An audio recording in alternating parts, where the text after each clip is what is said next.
নমস্কার, শুভ সন্ধ্যা। আজকে শনিবার 23শে মে 2026। বাকচক্রের নতুন পথ চলা বিবেকানন্দ ঘরে ঘরের আজকে 263তম 263rd সাপ্তাহিক ধারাবাহিক বক্তৃতামালায় আপনাদের সকলকে সাদর অভ্যর্থনা আমন্ত্রণ জানিয়ে আজকে আমাদের অনুষ্ঠান শুরু করছি। আজকেও অনুষ্ঠানের বিষয় এবং বক্তার কোনো পরিবর্তন নেই। বিষয় স্বামী বিবেকানন্দ পত্রাবলী, যেটা প্রায় শেষের দিকে আসতে চলেছে, তরুণবাবুকে যা শুনেছে, এবং বক্তা শ্রী তরুণ গোস্বামী, যার নতুন করে পরিচয় দেওয়ার কিছু আছে বলে আমি মনে করি না। সুতরাং আসুন, অযথা আমার প্রাককথনে সময় নষ্ট না করে আমাদের যে পরিচিত প্রার্থনার সঙ্গীত, যেটা গেয়েছেন আমাদেরই বাকচক্রের প্রবীণতম সদস্য শ্রী রমেশচন্দ্র বন্দ্যোপাধ্যায়, তার গাওয়া সেই রবীন্দ্রসঙ্গীত শুনে আজকে আমাদের অনুষ্ঠান শুরু করছি। ভালো থাকবেন, নমস্কার।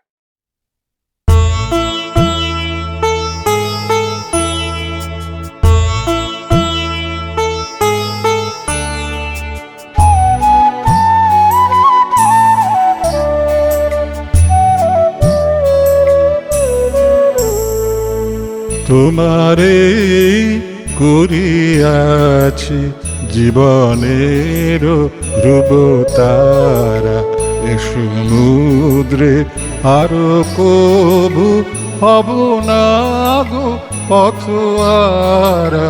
তোমারে করিয়াছি জীবনের ধ্রুবতারা।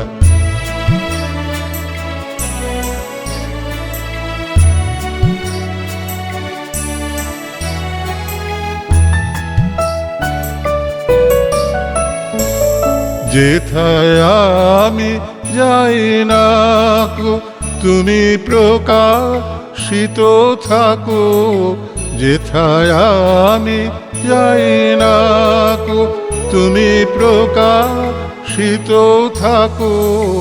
অকুল নয়ন জলে ঢালো গো কিরণ ধারা। তোমারে করিয়াছি জীবনের ধ্রুবতারা।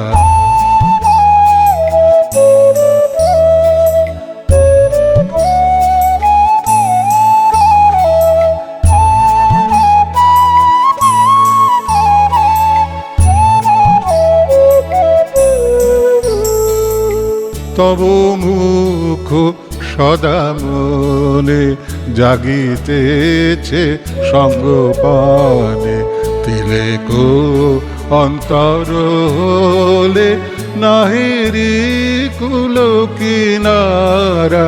তব মুখ সদা মনে জাগিতেছে সঙ্গপানে, তিলেক অন্তর হলে নাহেরি কুল কিনারা। কখনো বিপথে যদি ভ্রমিতে চাহে হৃদি, কখনো বিপথে যদি ভ্রমিতে চাহে হৃদি, অমনীয় মুখ হেরি শরমে যে হয় সারা। তোমারে করিয়াছি জীবনের ধ্রুবতারা, এ সমুদ্রে আরো কবু হব না গো পথোয়ারা। তোমারে করিয়াছি জীবনের ধ্রুবতারা।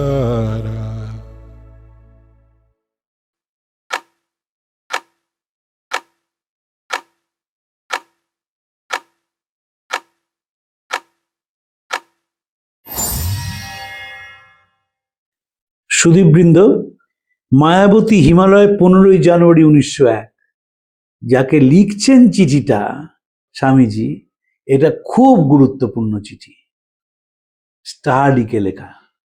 আমরা স্টারডিকে লেখার সেই চিঠিটা পড়েছি আগে, যেখানে স্টারডি স্বামীজিকে গালাগাল দিয়েছেন এবং তাদের উত্তর দিয়েছেন।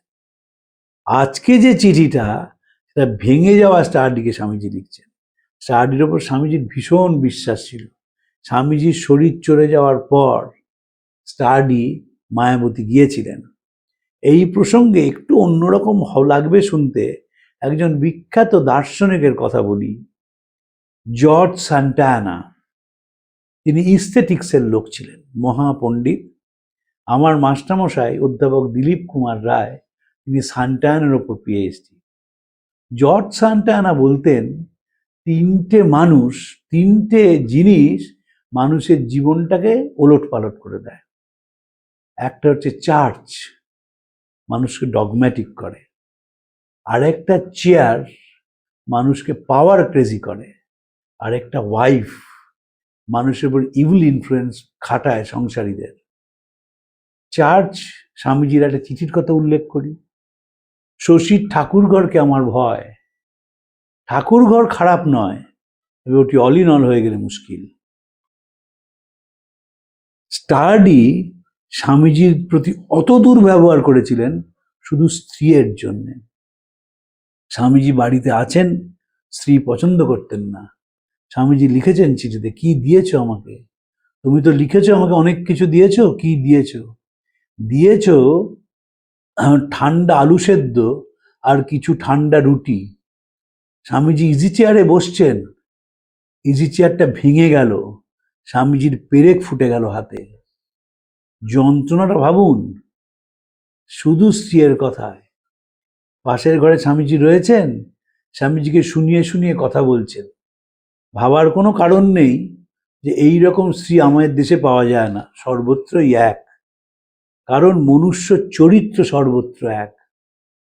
যখন ফ্রয়েড পড়ি, ফ্রয়েড তো ভারতবর্ষে আসেননি, ফ্রয়েড ওদেশের মনুষ্য চরিত্র সম্বন্ধে যা লিখেছেন আমাদের দেশে, তখনই মনে হয়েছে যে চরিত্র একটা প্যাটার্ন ইজ ইউনিভার্সাল। দ্বিজেন্দ্রলাল রায়ের কবিতায় চলে যাই, তিনি একটি কবিতায় লিখছেন, সেটা বসন ভূষণ কমতি হলে স্বামীকে স্ত্রী বকে, আর নতুনেই প্রেম মিটে থেকে বাসি হলে টকে, আর আমোদ হলে হাসে তারা দন্ত করে বাহির, তোমরা ভাবছো করছে আমি মিথ্যে কথার জাহির। অসাধারণ কবিতা। তিনি ওদেশটা দেখেছিলেন, বিবেকানন্দ ওদেশ দেখেছিলেন। স্টার্ডিকে লিখছেন, শারদানন্দের কাছে খবর পেলাম যে ইংল্যান্ডে কাজের জন্যে যে 1529 টাকা 5 আনা 5 পাই হাতে ছিল, তা তুমি মঠে পাঠিয়ে দিয়েছো। এ টাকা ভালো কাজেই লাগবে নিশ্চিত।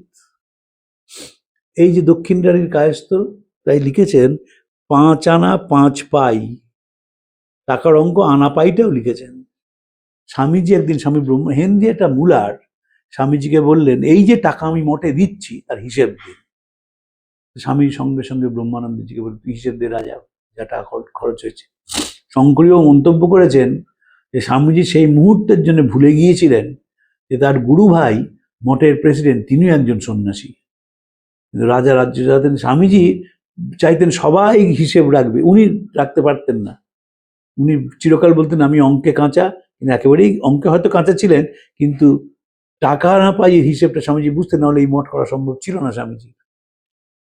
আবার বলি, প্রত্যেক বক্তৃতায় আজকাল বলছি, আবার বলি, তিনি আত্মজীবনে লিখলেন না তাই, লিখলে বুঝতেন টাকা পয়সা কোথা থেকে সংগ্রহ করেছেন। অত সোজা জিনিস নয়। স্টেট ব্যাংকের সিএসআর নয় যে বেলুড় মঠকে 3 কোটি টাকা দিয়ে দিলাম। তখন প্রত্যেকটা কষ্ট করে টাকা জোগাড় করতে হয়েছিল, নিজের রক্ত জল করে, নিজে বক্তৃতা করে সে টাকা পেয়েছিলেন। তাই জন্য বারবার চিঠিতে লিখছেন, আমাকে বড় লোক ভেবো না যে ব্যাংকে অনেক টাকা আমি রেখেছি। কলকাতার গুরু ভাইরা ভাবতেন অনেকেই যে স্বামীজি বিরাট বড় লোক হয়ে গেছেন ওখানে গিয়ে। তা তো নয়, তারও তো নুন আনি নুন খাই, দিন আনি মানে নুন আনতে পান্তা ফুরোয়। মণিশঙ্কর মুখার্জি সম্প্রতি চলে গেছে শরীর, আমাকে বলতেন, আচ্ছা বলো তো স্বামীজি যে ইংল্যান্ডে রইলেন, বাজার করতে কে যেত? কে বাজার করে নিয়ে আসতো? রান্না তো স্বামীজি একাধিন করতেন। শারদানন্দজি এবং মহেন্দ্রনাথ ছিলেন, তারা রান্না করতেন। যখন তারা যাননি, স্বামীজি রান্নাকে করে দিতেন। স্বামীজি কি নিজে রান্না করতেন নাকি কাজের মাসি রেখেছিলেন? মণিশঙ্করের সব প্রশ্ন ছিল, তো সে প্রশ্নের উত্তর আর পাওয়া যায়নি, কারণ দেওয়ার মতো কেউ নেই। স্বামীজি লিখলেন না। প্রায় 3 মাস আগে ক্যাপ্টেন সেভিয়ার দেহত্যাগ করেছেন, অর্থাৎ স্টার্ডিকে 3 মাস চিঠি লেখেননি। তাহলে তো আগেই লিখতে পারতেন যে ক্যাপ্টেন সেভিয়ার দেহত্যাগ করেছে। ক্যাপ্টেন সেভিয়ারকে স্টার্ডি চিনতেন।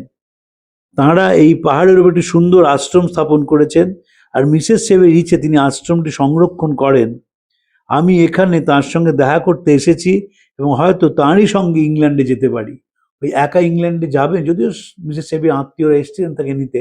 স্বামীজির মনে হয়েছিল যে মিসেস সেবিয়ার তো বয়স হয়েছে, তাকে ইংল্যান্ডে পৌঁছে দিয়ে আসি। তাই জন্যে স্টাডিকেও লিখছেন যে আমি ইংল্যান্ডে যেতে পারি। আমি প্যারিস থেকে তোমায় একখানা চিঠি লিখেছিলাম, তুমি বোধ হয় তা পাওনি। উত্তর দেননি স্টাডি। পেয়েছিলেন, সবই পেয়েছিলেন, উত্তরটা দেননি। এর পরের লাইনটা সাংঘাতিক লাইন। এই গোটা চিঠিতে এই লাইনটি গুরুত্বপূর্ণ। আরেকটা লাইন আছে, মিসেস স্টাডির দেহত্যাগের খবর পেয়ে দুঃখিত হলাম। তিনি সাধ্বী স্ত্রী ও স্নেহময়ী মাতা ছিলেন। জীবনে এরূপ মহিলা বড় বেশি একটা চোখে পড়ে না। এই জীবন আঘাতপূর্ণ, সে আঘাতের ব্যথাও যেমন করেই হোক চলে যায়, এই যে আশা। চূড়ান্ত গালাগালি করতে পারতেন যে তোমার স্ত্রী আমায় হাড় জ্বালিয়েছেন, বেঁচে আমি খুশি হয়েছি, বললেন না। বলে তিনি স্নেহময়ী মাতা ছিলেন। স্বামীজিকে না ঠাকুর অদ্ভুত জিনিস করে দিয়েছিলেন। জিনিসটি হচ্ছে, স্বামীজি শত নেগেটিভিটির মধ্যেও তার কোনো একটা পজিটিভ সাইড খুঁজে বের করতে পারতেন। মিসেস স্টাডির তার সন্তানদের প্রতি অসম্ভব কেয়ারিং ছিলেন, এখনকার ভাষায় যত্ন করতেন। সেইটা স্বামীজি বারবার তার মনে হয়েছিল, এবং তিনি স্বামীজিকে চূড়ান্ত গালাগালি দিলেও তার স্বামীর প্রতি তার অচলা ভক্তি ছিল। সেইটাকেও স্বামীজি অ্যাপ্রোচ। এটা ঠাকুরের বড় গুণ। কেন গুণ জানেন? আমরা তো ঠাকুরকে সেভাবে দেখি না। আধুনিক সমাজে এত ত্রুটিপূর্ণ মানুষ, আপনার যদি তাদের মধ্যে থেকে ইতিবাচক কিছু দেখার চোখ না হয়, তাহলে বাঁচা যাবে না। তাহলে মানুষ ফুল অফ নেগেটিভিটি নিয়েই বাঁচবে। কারণ স্বামীজি দেখুন স্টাডিকে লিখতেই পারতেন যে তোমার স্ত্রী আমাকে যা করেছেন তুমি বুঝতেই পারছো যে তিনি যেখানেই যান সেখানে তিনি শান্তি পাবেন না। সেসব তিনি লেখেননি। মিসেস স্টাডির দেহত্যাগের খবরে বড়ই দুঃখিত হলাম। তিনি সাধ্বী স্ত্রী ও স্নেহময়ী মাতা ছিলেন। জীবন এরূপ মহিলা বড় বেশি একটা চোখে পড়ে না। এই জীবন আঘাতপূর্ণ, সে আঘাতের ব্যথা যেমন করেই হোক চলে যায়, মানে সেই time is the best healer, এই আশা। আগের চিঠিতে খোলাখুলিভাবে আমার মতামত প্রকাশ করেছে, তোমার মতামত প্রকাশ করেছ বলে যে আমি চিঠি লেখা বন্ধ করেছি তা নয়। একদম স্টার্টে তো খুলে গালাগালি দিয়েছিলেন স্বামীজিকে। স্বামীজি বলছেন, আগের চিঠিতে খোলাখুলিভাবে তোমার মনোভাব প্রকাশ করেছ বলে যে আমি চিঠি লেখা বন্ধ করেছি তা নয়। আমি শুধু ঢেউটা চলে যাবার অপেক্ষায় ছিলাম, এই হচ্ছে আমার রীতি। ওই গালাগালি দিয়েছেন তাতে রিটর্ট না করে স্বামীজি অ্যালাউ করেছিলেন দ্য টাইম টু পাস, যে সময় কেটে গেলে হয়তো আবার স্টাডি পাল্টে যাবেন বা মনটা ঠান্ডা হবে, তখন গালাগালি আর দেবে না। চিঠি লিখলে তিলকে তাল করে তোলা হতো। মিসেস জনসন ও অন্যান্য বন্ধুদের সঙ্গে দেখা হলে তাদের আমার শ্রদ্ধা ভালোবাসা জানিও। ইতি চিরসত্যবদ্ধ তোমাদের বিবেকানন্দ। এই চিঠিটা খুব দরকারি। এই যে স্বামীজি লিখছেন না, তখন লিখলে তিলকে তাল করা হতো। শ্রী অরবিন্দ একটি অপূর্ব কথা বলেছিলেন পন্ডিচেরিতে, when two people are quarreling, both are in the wrong. Swamiji উত্তর দিতেন, কি হতো, স্বামীজির সঙ্গে সঙ্গে চিঠিটা রিটর্ট করতে পারতেন। বলছেন তো যে তোমাকে এতদিন আগের চিঠিতে খোলাখুলিভাবে তোমার মনোভাব প্রকাশ করেছো বলে যে আমি চিঠি লেখা বন্ধ করেছি তা নয়, আমি শুধু ঢেউটা চলে যাবার অপেক্ষায় ছিলাম, এ হচ্ছে আমার রীতি। স্বামীজি রিটর্ট করতেন। তার আরেকটা স্টাডি চিঠি লিখতেন, তাতে স্বামীজির মেজাজ আরো চড়ে যেত, স্বামীজি আরো চিঠি লিখতেন। আর স্বামীজির তো মেজাজটা ঠিক ছিল না। স্বামীজির সব কটা গুণ নিজেই বলছে, আমার সব গুণ, ওই একটাই দোষ, রাগ। পাশ্চাত্য জগৎ স্বামীজির ওপর বিরূপ হলো কেন? সেদিন স্বামীজি ঠাকুর নিয়ে বলবেন। স্বামীজি ঠাকুর নিয়ে বক্তৃতা করেননি কোনোদিন বাইরে, একদিনই ঠাকুর নিয়ে বলবেন। এবং মনে রাখবেন, স্বামীজির ঠাকুর আর আমাদের ঠাকুর এক নয়। আমাদের ঠাকুর কিন্তু স্থাপকায় ধর্মস্ব সর্বধর্ম স্বরূপিণী, আর স্বামীজির ঠাকুর হচ্ছে মানুষ ঠাকুর। তিনি লিখছেন, যখন কলকাতায় ঠাকুরের সম্বন্ধে বই বেরোচ্ছে, সুরেন্দ্রনাথ মিত্র লিখছেন, রামচন্দ্র দত্ত লিখছেন, স্বামীজি বলছেন ওটা অবতার টবতার নয়, তার মানুষের কথা বলো। নিজেই লিখতে চেয়েছিলেন ঠাকুর সম্বন্ধে, যে বিখ্যাত চিঠি ঠাকুরের জন্মতিথিতে লেখা, তো বলবেন প্রস্তুত হয়ে গেছেন ঠাকুর নিয়ে বলবেন। গিয়ে দেখেন যে যারা উপস্থিত রয়েছেন ঘরের মধ্যে তারা কথা বলছেন নিজেদের মধ্যে। আমাদের হয়তো, আমাদের যেমন এখানেও হয় ওখানেও হয়, দেখবেন আমাদের এখানে মজা হচ্ছে, ধরুন কেউ গান গাইতে জানেন, তিনি বাড়িতে এসছেন, সঙ্গে সঙ্গে বাড়ির লোকেরা গান গেয়ে শোনাও, আর তখনই ঘরের সবাই কথা বলতে শুরু করে দেয়। বিদেশও তাই হয়েছিল, তারা নিয়মে কথা বলছে, স্বামীজির মেজাজ গেল চড়ে। তিনি পুরো বক্তৃতাটা বিদেশের সমাজটা কত কদর্য সে নিয়ে বক্তৃতা করলেন, ঠাকুরের কথা আর বলাই হলো না প্রায়। এই বিদেশের সমাজ চড়তে শুরু করলো স্বামীজির উপর, দুটো কারণে। একটা হচ্ছে গায়ের রং কালো, পরাধীন দেশের লোক, তিনি তুলোধনা করছেন বিদেশিদের, ঠাকুরের কথা বলেন। সেদিন যদি ঠাকুরের কথা, যদি জনগণ একদম শান্ত থাকতো এবং স্বামীজি ঠাকুরের কথা বলতেন, তাহলে তেনের প্রতাপ মজুমদার এরা এইসব যে স্বামীজির বিরুদ্ধে গেছেন হয়তো যেতেন না, সুযোগই পেতেন না যাওয়ার। স্বামীজি রেগে গিয়েছিলেন, স্বামীজির হঠাৎ হঠাৎ খুব রাগ হতো। আমার এক বন্ধু আছেন, খুব বড় কলকাতার ডায়াবেটোলজিস্ট, তিনি বলেন ওই আনট্রিটেড ডায়াবেটিস তো, স্বামীজির মেজাজ খারাপ হয়ে গেছে। গুরু ভাইরা ভয় পেতেন কেন স্বামীজিকে, স্বামীজি কখন কি মুডে থাকবেন কেউ জানতেন না। ভীষণ ভীষণ তার রেগে যেতেন কেন, হায়ার পেসে ভাবছেন তো, তিনি যেভাবে ভারতবর্ষকে ভাবছেন সেভাবে ভারতবর্ষ তৈরি হচ্ছে না, তিনি আশেপাশে লোক পাচ্ছেন না, এবং লোক পাচ্ছেন না বলে তিনি রেগে যেতেন। স্টার্ডিকে স্বামীজি তুলোধনা করতে পারতেন। স্বামীজির তো ভাষা ছিল একটা, বাংলা ভাষায় যেমন উত্তর কলকাতার অশিষ্ট বাক্য তার হাতের মুঠোর মধ্যে ছিল, তেমনি বিদেশি ভাষা রপ্ত করে তিনি একেবারে পাগল করে দিতে পারতেন। দেননি কেন? তিনি জানতেন যে স্টার্ডির মন শান্ত হয়ে যাবে।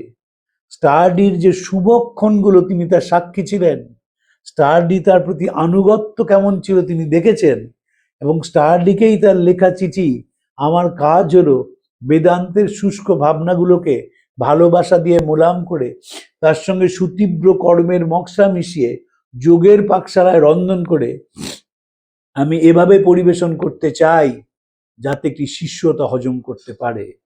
সারা পৃথিবীতে বহু ভারতীয় এখন বেদান্তের ওপর বলেন, তাদের কারুর এই সাহস হবে না বলার যে বেদান্তকে আমি কিভাবে প্রচার করব। বেদান্ত যে মানুষের উচ্চতর অবস্থার কথা বলে, সেটা যদি মানুষের কাজে না আসে তাহলে সে বেদান্তের কোনো মূল্য নেই। এই স্টার্ডি বেদান্তটা অনেকটা বুঝতে পেরেছিলেন, এবং স্বামীজি তার সঙ্গে শুভ মুহূর্তগুলো কাটিয়েছিলেন সেগুলোর কথা স্মরণ করে চিঠির উত্তর দেননি, নইলে নিজেই বলছেন তিলকে তাল করা হতো। স্বামী যদি লিখতে শুরু করতেন যে তোমরা আমায় কি কি করেছো, সেটা হয়তো একটা দলিল হয়ে থাকতো, আমরা তো পড়তাম, কিন্তু তাদের স্টাডির সঙ্গে সম্পর্কটা রেস্টোর্ড হতো না।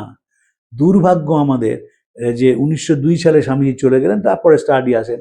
যখন স্বামীজি দ্বিতীয়বার বিদেশে গেলেন, এটা খুব দুঃখ লাগে আমার, এটা বলতে গিয়ে আমি প্রায় চোখের জল ফেলি। যখন 1896 সালে স্বামীজি ছেড়েছিলেন ইংল্যান্ড, তখন মানুষ বারবার বলেছিল আপনি কবে ফিরে আসবেন। যখন 1899 সালে স্বামীজি গেলেন, তখন জাহাজ ঘাটে কেউ নেই, এবং তিনি জানতেন কেন কেউ নেই।